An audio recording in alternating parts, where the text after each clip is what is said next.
past 2 days, puro mall ang pinupuntahan natin. At hanggang ngayon, yun pa rin ang pinupuntahan natin. Pero ang only difference is nandito naman tayo sa Alabang Town Center. Yung first two na pinuntahan natin is yung Festival Mall dito sa Muntinlupa. Alamin naman natin yung mga pinagbago dito sa Alabang Town Center. Ito na yung food court nila. Ang laki din ng pagbabago in terms of like food options. Yeah. And then ito yung Shakey's and KFC. Usual. Parang yun na lang yung natitirang original dito siguro. Pati yung Jamaican and dairy. Napaka nostalgic.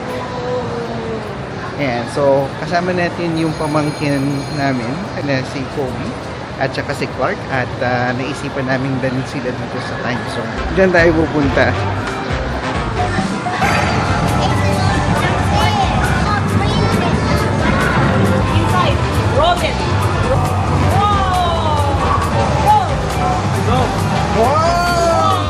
Good job!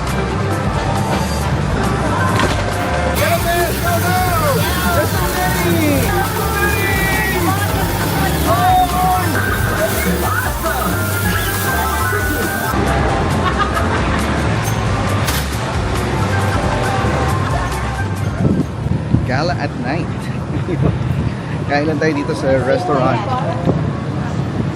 Oh, sosyalin tong pununtahan natin eh. Nippona. Japanese restaurant. In training. Huh? Oh. Wow, tira naman yung ambience. First time, subukan natin. Kasama natin yung mga high school friends namin. We have Missy, we have Bets, and then kasama din namin si Trisha. And then we have Chester. Hello fam! So today is Friday. And we've been meeting yung mga friends natin, no? And ang focus talaga natin is to spend time with family. And just to, relax, enjoy the day as it goes by, essentially.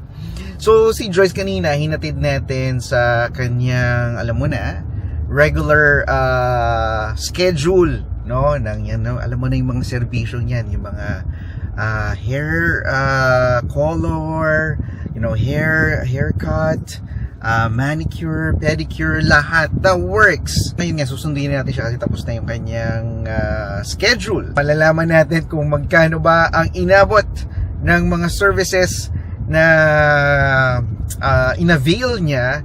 And the day before that nga, nakapagmamasahe kami dito lang din sa Aguirre. It's a promo massage package for the price of 900, I think 68 or 80. Yun lang ang binayad namin for a 1.5 hour schedule. Kaya talagang, alam mo yung feeling na parang sulit ka sa serbisyong inavail mo. Dahil yung ganong klaseng serbisyo, hindi pa siya yung tipong typical massage. Kasi nga, ang normal na massage na nakukuha mo sa Canada is registered massage therapist. At ang billing nila is per hour at yung rate nila is nasa $115 per hour. So you can just imagine yung binabayad mo, no? Minimum of 4,000 pesos ka na kaagad for just an hour's worth of massage therapy. Dito 1.5 na. Wala ka pang 1,000 pesos, di ba? Saan ka pa?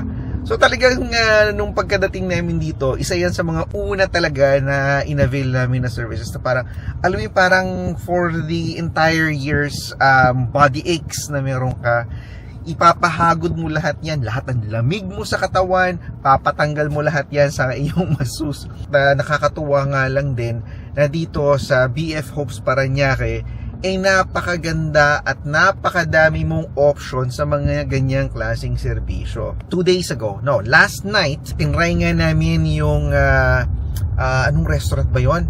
Nippona? I think that's the restaurant. So, It's a newly opened restaurant. Soft opening pa lang siya. Tinry out namin. It's a fusion of Spanish and Japanese cuisine. And pagdating ng 9:30 nga, parang nagiging club feel ang dating.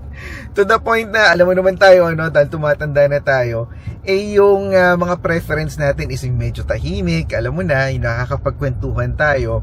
And last night nga, medyo parang nagsisigawan na kami para lang marinig namin yung mga kwento ng bawat isa. Hindi na ako nakapag-vlog ng maigi dahil nga nakafocus lang talaga tayo sa kwentuhan lang talaga. Getting to reminisce with the people na kinalakihan mo, which is on our end parang napaka-valuable. And nakikita ko yung advantage na yung mga tao na na-meet mo doon sa school mo has been with you for years and years.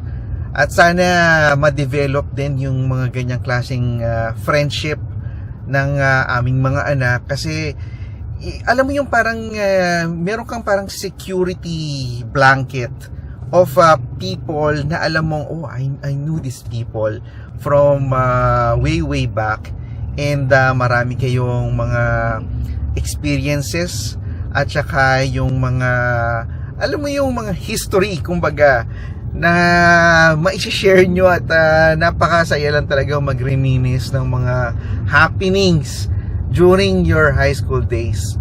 Uy, ayan na siya. Hi! Wow! Nasaan na yung highlights? Ay, hindi na ako nagpa-highlights kasi i-bleach daw yung hair ko. Oh, why not? Kunti Ay, lang naman. nasisira yung buhok ko eh. Okay guys, nagkayayaan po tayo at nandito tayo ngayon sa Inasal Chicken Bacolod dito sa Parañaque. Renovated. Yeah. Very nice. Oh my God. Ayan, ang kanilang famous suka toyo combo. Grabe.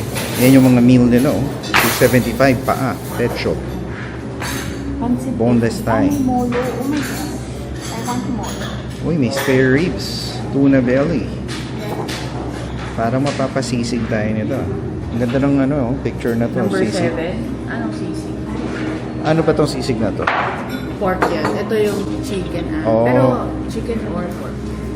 I think I like the pork more. Mag-rice ka ba? Maaliwalas na siya, oh. Tumaas yung ceiling. Dati mababa yan, eh. Yung ceiling niyan, kung mapapansin nyo sa taas ng ref, hanggang dyan lang yung ceiling niyan dati. The next morning.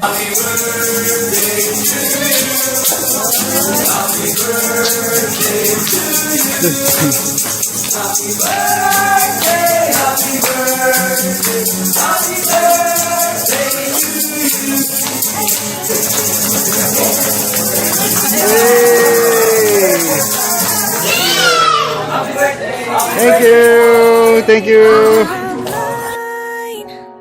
How I love the city of mine. It never gets me down, city of mine.